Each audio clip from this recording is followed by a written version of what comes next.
ನಮಸ್ಕಾರ ಸ್ನೇಹಿತರೆ, ನಾನು ಹನುಮಂತ್ ಮಾಗೆ. ಸ್ನೇಹಿತರೆ, ನಿಮ್ಮೆಲ್ಲರಿಗೂ ಕೂಡ ಗೊತ್ತಿರೋ ಹಾಗೆ ಸೌಜನ್ಯ ಪ್ರಕರಣ ಇದುವರೆಗೂ ಕೂಡ ಜೀವಂತವಾಗಿದೆ.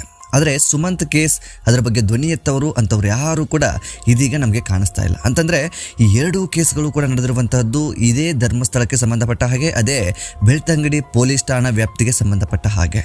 ಆದರೆ ಇಲ್ಲಿ ಒಂದು ರೀತಿಯಾದಂಥ ಭೇದ ಭಾವ ಅಂಥದ್ದೆಲ್ಲವೂ ಕೂಡ ಕಾಣ್ತಾ ಇದೆ. ಇಲ್ಲಿ ನಾನು ಸೌಜನ್ಯ ಪ್ರಕರಣವನ್ನು ಮತ್ತು ಈ ಸುಮಂತ್ ಪ್ರಕರಣವನ್ನು ಒಂದೇ ರೀತಿಯಾಗಿ ಅಂತ ಹೋಲಿಸ್ತಾ ಇಲ್ಲ.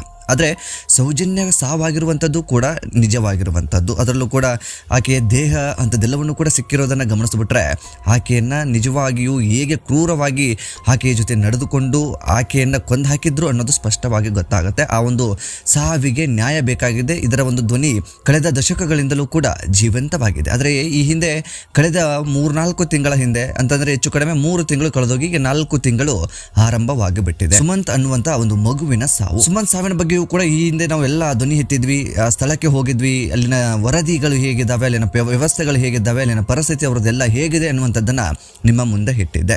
ಈಗ ಸೌಜನ್ಯ ಪ್ರಕರಣದಲ್ಲಿ ಸಾಕಷ್ಟು ಹೋರಾಟ ಅಂಥದ್ದೆಲ್ಲವೂ ಕೂಡ ಇತ್ತು. ಅಂತಂದರೆ ಒಂದು ಸಾವಾಗಿದೆ, ಆಕೆಯನ್ನು ಯಾರೋ ಕೊಂದು ಹಾಕಿದ್ದಾರೆ, ಆ ರೀತಿಯಾಗಿದೆ ಈ ರೀತಿಯಾಗಿದೆ ಅನ್ನುವ ಹಾಗೆ ಕಾಣಿಸ್ತಾ ಇತ್ತು.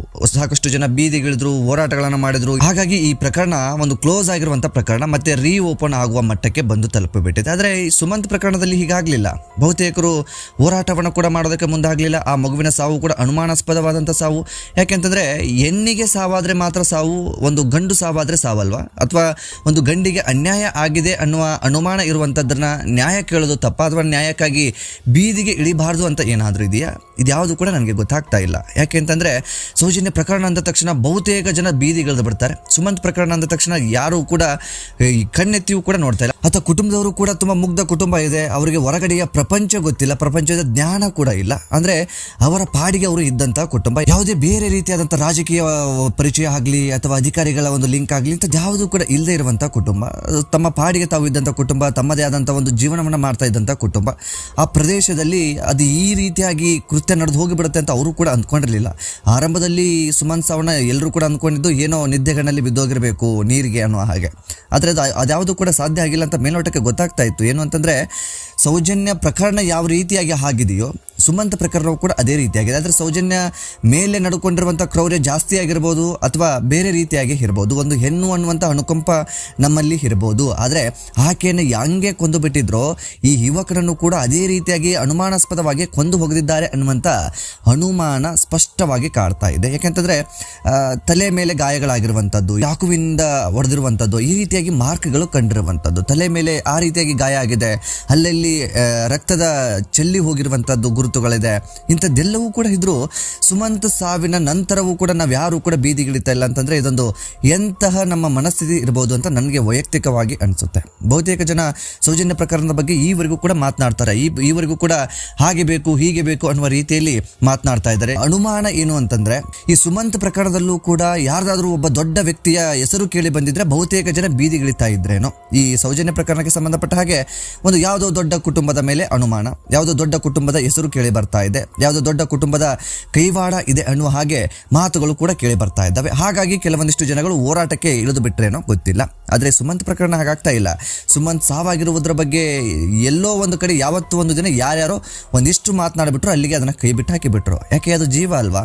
ಯಾಕೆ ಅದೊಂದು ಆ ಜೀವಕ್ಕೆ ಬೆಲೆನೇ ಇಲ್ವಾ? ಹೆಣ್ಣಿಗೆ ಆದರೆ ಮೋಸ ಅಥವಾ ಹೆಣ್ಣಿಗೆ ಆದರೆ ಅದೊಂದು ಕ್ರೌರ್ಯ, ಆದರೆ ಗಂಡಿನ ಮೇಲೆ ಆ ರೀತಿಯಾಗಿ ಅನುಮಾನಾಸ್ಪದ ಸಾವಾದಂಥ ಸಂದರ್ಭದಲ್ಲಿ ಅದ್ರ ಬಗ್ಗೆ ಹೋರಾಟ, ಅದ್ರ ಬಗ್ಗೆ ಧ್ವನಿ ಎತ್ತುವಂಥದ್ದು ಯಾಕೆ ಆಗೋದಿಲ್ಲ ನಮ್ಮ ಸಮಾಜದಲ್ಲಿ ಗೊತ್ತಾಗ್ತಾ ಇಲ್ಲ. ಕೇವಲ ಈ ಪ್ರಕರಣವನ್ನು ಯಾಕೆ ನಾನು ಹೋಲಿಕೆ ಹೇಳ್ತಾ ಇದ್ದೀನಿ ಅಂತಂದರೆ ಈ ಪ್ರಕರಣಗಳು ನಡೆದಿರುವಂಥದ್ದು ಅದೇ ಬೆಳ್ತಂಗಡಿ ಪೊಲೀಸ್ ಠಾಣಾ ವ್ಯಾಪ್ತಿಗೆ ಸಂಬಂಧಪಟ್ಟ ಹಾಗೆ, ಅಂದರೆ ಅದೇ ವ್ಯಾಪ್ತಿಯಲ್ಲಿ ನಡೆದು ಹೋಗಿರುವಂಥ ಘಟನೆಗಳಿವು. ಆದರೆ ಘಟನೆಗೆ ರೀತಿಗಳು ಬೇರೆ ಇರ್ಬೋದು, ಘಟನೆಗೆ ಇನ್ನೇನೇನೋ ಕಾರಣಗಳು ಇರಬಹುದೇನೋ. ಆದರೆ ಇಲ್ಲಿ ನಡೆದು ಹೋಗಿರುವಂಥದ್ದು 2 ಜೀವಗಳ ಬಲಿ. ಒಂದು ಸೌಜನ್ಯ ಪ್ರಕರಣಕ್ಕೆ ಸಂಬಂಧಪಟ್ಟ ಹಾಗೆ ಸೌಜನ್ಯ ಸಾವಾಗಿತ್ತು, ಅದು ಬೇರೆ ರೀತಿಯಲ್ಲಿ ಸಾವಾಗಿರಬಹುದು ಅನ್ನುವಂಥ ಅನುಮಾನ ಇತ್ತು.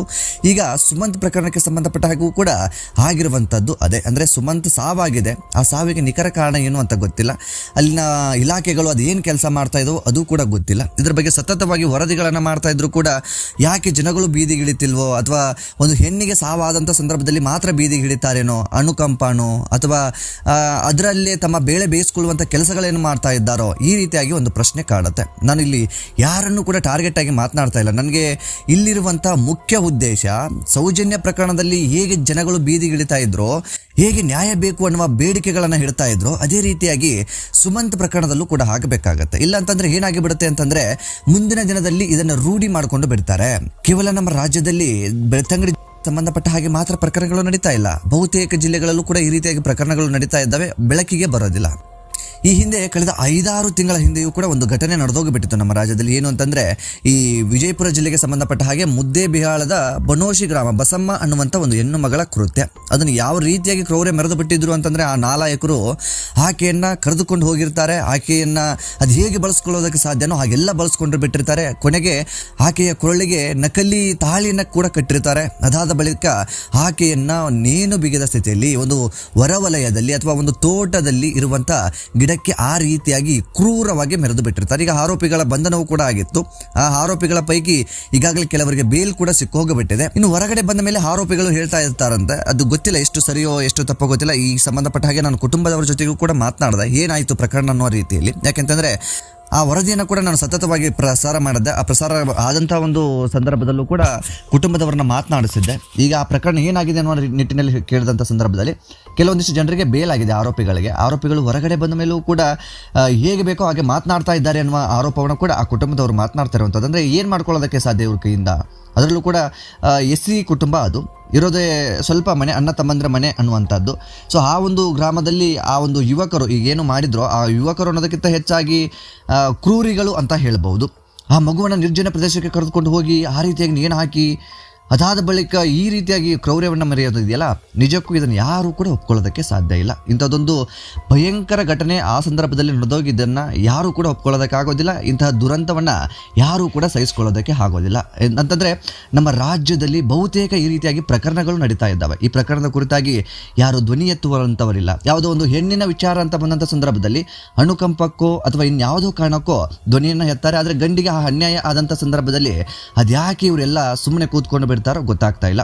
ಈ ಬೆಳ್ತಂಗಡಿ ಪೊಲೀಸ್ ಠಾಣಾ ವ್ಯಾಪ್ತಿಗೆ ಸಂಬಂಧಪಟ್ಟ ಹಾಗೆ ಸೌಜನ್ಯ ಪ್ರಕರಣದಲ್ಲೂ ಕೂಡ ಅದೇ ರೀತಿ ಆಗಿರುವಂಥದ್ದು ಮತ್ತು ಈ ಸುಮಂತ್ ಪ್ರಕರಣ. ಆದರೆ ಈ ಸುಮಂತ್ ಪ್ರಕರಣವನ್ನು ಅದು ಯಾಕೆ ಮುಚ್ಚಾಕುವಂಥ ಕೆಲಸವನ್ನು ಮಾಡ್ತಾ ಇದ್ದಾರೋ ಗೊತ್ತಿಲ್ಲ. ಒಟ್ಟಾರೆಯಾಗಿ ಇಂಥ ಒಂದು ದುರಂತ ನಡೆದೋಗಿದೆ. ಈ ದುರಂತದ ಕುರಿತಾಗಿ ಧ್ವನಿಯನ್ನು ಎತ್ತುವವರ ಸಂಖ್ಯೆ ತುಂಬ ಕಡಿಮೆ ಆಗಿದೆ. ಇಲ್ಲಿ ಹೆಣ್ಣಿಗೆ ಅನ್ಯಾಯವಾದಂಥ ಸಂದರ್ಭದಲ್ಲಿ ಬಹುತೇಕ ಜನ ಬಂದು ಬಿಡ್ತಾರೆ, ಆದರೆ ಗಂಡಿನ ಪ್ರಾಣಕ್ಕೆ ಬೆಲೆ ಇಲ್ಲದಂತ ಆಗಿಬಿಟ್ಟಿದೆ. ಈ ಒಂದು ಪ್ರಕರಣ ಕುರಿತಾಗಿ ನಾನು ಸೌಜನ್ಯ ಪ್ರಕರಣವನ್ನು ನಿಮ್ಮ ಮುಂದೆ ವ್ಯಕ್ತಪಡಿಸಿದಂಥ ಸಂದರ್ಭದಲ್ಲೂ ಕೂಡ ಈ ಸೌಜನ್ಯ ಪ್ರಕರಣ ನಡೆದಂಥ ಸಂದರ್ಭದಲ್ಲಿ ಬಹುತೇಕ ಜನ ಬೀದಿಗಿಳಿದ್ರು. ಆದರೆ ಸುಮಂತ್ ಪ್ರಕರಣ ನಡೆದಂಥ ಸಂದರ್ಭದಲ್ಲಿ ಯಾರು ಕೂಡ ಬೀದಿಗಿಳಿಲ್ಲ. ಇಲ್ಲಿ ನ್ಯಾಯ ಯಾರ ಪರ ಅಥವಾ ಇಲ್ಲಿ ತಮ್ಮ ಲಾಭಕ್ಕೋಸ್ಕರ ಬೀದಿಗಿಳಿತಾ ಇದ್ದಾರೆ ಅನ್ನುವಂಥ ಪ್ರಶ್ನೆ ಈ ಸಂದರ್ಭಕ್ಕೆ ಕಾಡುತ್ತೆ. ಒಟ್ಟಾರೆಯಾಗಿ ಸೌಜನ್ಯ ಪ್ರಕರಣದಲ್ಲಿ ಯಾವ ರೀತಿಯಾದಂಥ ಬೆಳವಣಿಗೆಗಳು ಕಾಣಿಸ್ತಾ ಇತ್ತು, ಈಗ ಈ ಸುಮಂತ್ ಪ್ರಕರಣದಲ್ಲೂ ಕೂಡ ಆ ರೀತಿಯಾದಂತಹ ಮಹತ್ವದ ಬೆಳವಣಿಗೆ ಆಗಬೇಕಾಗಿದೆ. ಸೊ ಒಟ್ಟಾರೆಯಾಗಿ ಈ ಕುರಿತಾಗಿ ನಾವು ಸತತವಾಗಿ ನ್ಯಾಯ ಸಿಗಬೇಕು ಅನ್ನೋ ನಿಟ್ಟಿನಲ್ಲಿ ಧ್ವನಿಯನ್ನು ಎತ್ತಾ ಇದ್ದೇವೆ. ಆದರೆ ಬಹುತೇಕರು ಬೀದಿಗಿಳಿತಾ ಇಲ್ಲ. ಅದು ಯಾಕೆ ಅಂತ ಗೊತ್ತಿಲ್ಲ. ಇಲ್ಲಿ ಸುಮಂತ್ ಪ್ರಕರಣದಲ್ಲಿ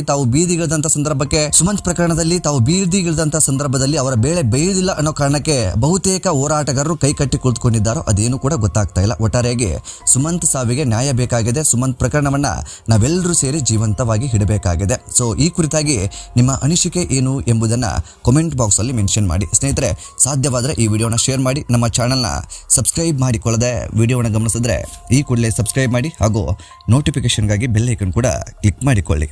ಮತ್ತೆ ಮುಂದಿನ ವಿಡಿಯೋದಲ್ಲಿ ಸಿಗೋಣ. ನಮಸ್ಕಾರ.